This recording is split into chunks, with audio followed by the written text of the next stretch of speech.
növbədə sizi təbrik edirəm. Doğma vətənə qayıtmağınız münasibəti ilə Şükürbəyli kəndi yenidən qurulub tamamilə.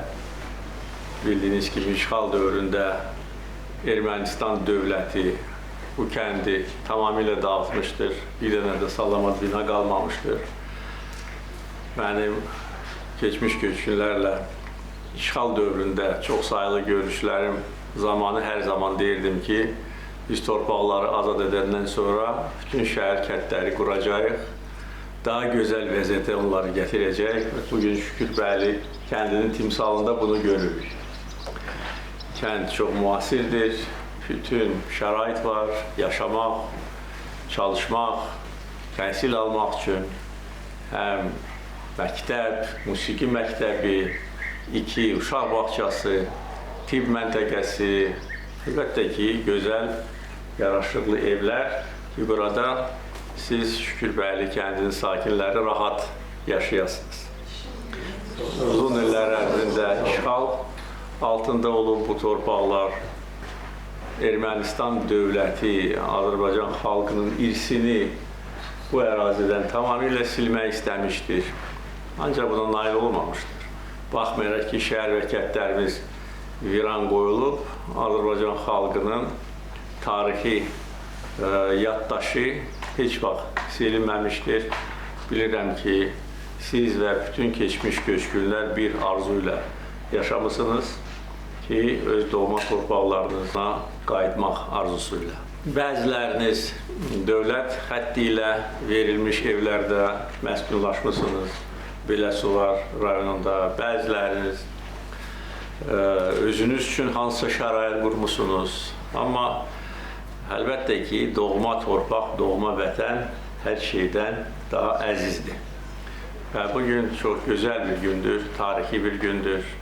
Ədalətin təntənəsi günüdür. Biz bu torpaqların sahibləri nəinki bu torpaqları düşmənin əlindən döyüşərək aldıq, şəhidlər verərək aldıq, eyni zamanda bu torpaqları canlandırdıq. İşğal dövründə Ermənistan dövləti bir daş-daşda qoymamışdı Cəbrayıl rayonunda. Düzdür, yol çəkmək istəyirdi, amma buna vaxtı çatmadı. Amma bir daş üstə qoymamışdı. Cəbrayıl tamamilə yerlə yeksən edilmişdir. Bir dənə də salamat bina nə şəhərdə, nə də ki, kəndlərdə qalmamışdı. Ağdam kimi. Zəngilanda bir tək-tük ev qalmışdı, orada qanunsuz məskunlaşma da aparırdılar. Amma Füzuli, Ağdam, Cəbrayıl tamamilə dağıdılmışdı. Evlər söküldü, daşlar talan edildi, müxtəlif yerlərdə, bazarlarda satıldı. Biz isə qrup yaradırıq. İndi Cəbrayıl rayonunda bir neçə min insan yaşayır. İlk növbədə Cəbrayıl şəhərində, şəhərin mərkəzi də buradan o qədər də uzaq deyil.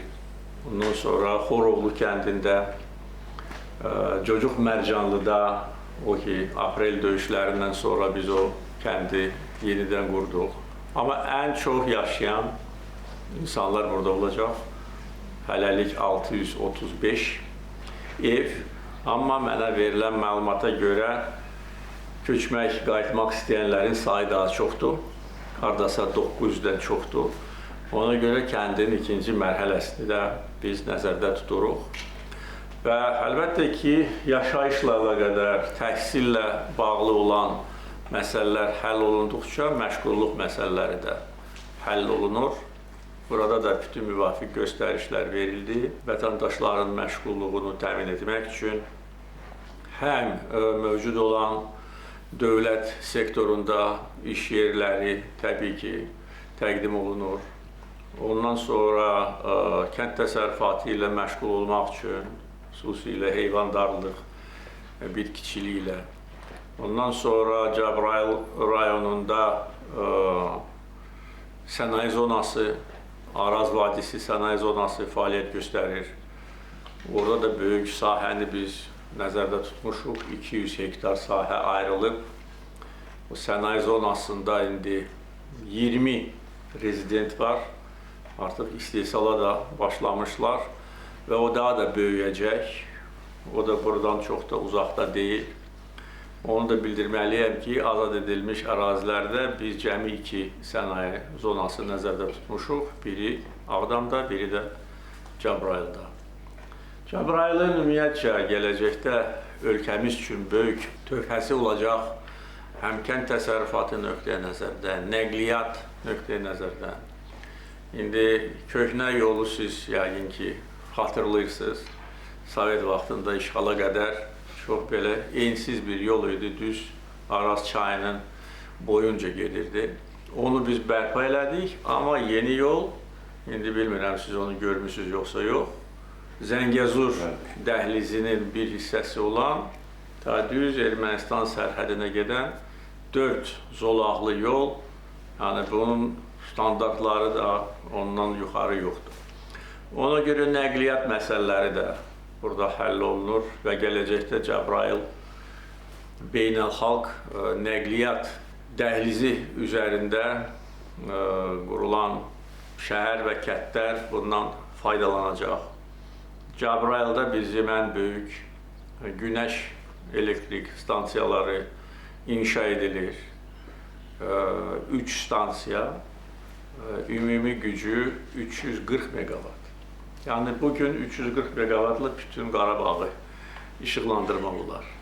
Amma nəzərə alsaq ki, biz Zəngilan, Laçın, Kəlbəcərdə ümumi gücü 300 megawattdan çox su elektrik stansiyaları artıq işə salmışıq. Haradasa 1-2 il ərzində bax, bu bölgənin günəş və su potensialı elektrikin istehsalı üçün 700 megawata yaxın olacaq. Yəni bu ölkə üçün çox böyük xeyir gətirəcək, məşğulluq üçün.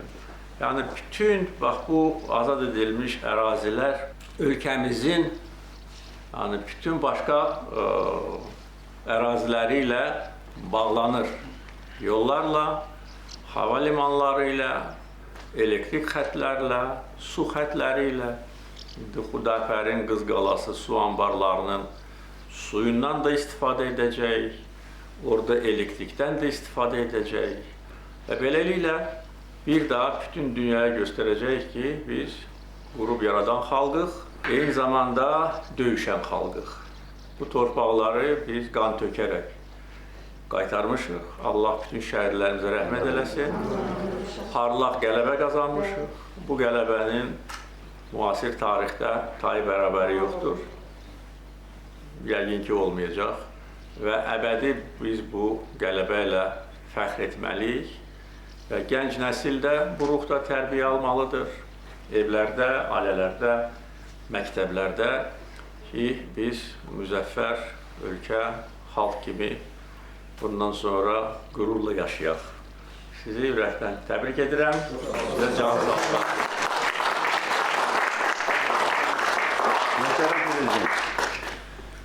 The residents thanked President Ilham Aliyev for the attention and the conditions created.